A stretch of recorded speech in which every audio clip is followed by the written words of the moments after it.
પહેલાં તો આપને જન્મદિવસની શુભકામનાઓ અને આજે જન્મદિવસ બી છે અને કડીમાં આપ આવ્યા છો પેટા ચૂંટણી સંદર્ભે કઈ રીતનું આયોજન છે, શું પ્લાનિંગ છે સર?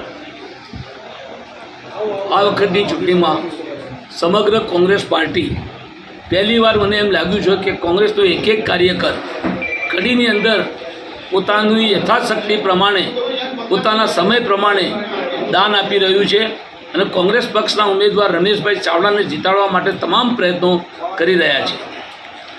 સાહેબ, આગામી રણનીતિ કઈ રીતની હશે કોંગ્રેસની? આગામી એટલે તમે આ ઇલેક્શન પૂરતીની વાત કરું છું.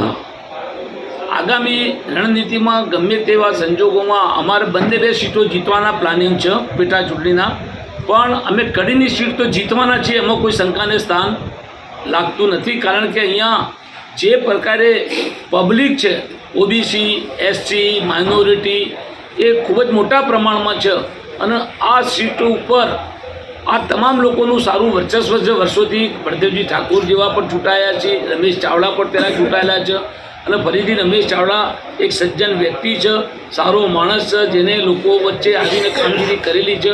તો લોકોને એની ઓળખ આપવાની જરૂર નથી કે રમેશ ચાવડા કોણ. રમેશ ચાવડા એટલે તમામ લોકો, કડીના વિસ્તારના લોકો ગામે ગામ ઓળખે છે કે રમેશ ચાવડા એટલે અમારો માજી ધારાસભ્ય છે અને ફરીથી એને ચાન્સ મળ્યું છે. એની ઉંમર પણ ઘણી બધી જ છે, તેમ છતાં લોકો પ્રેમ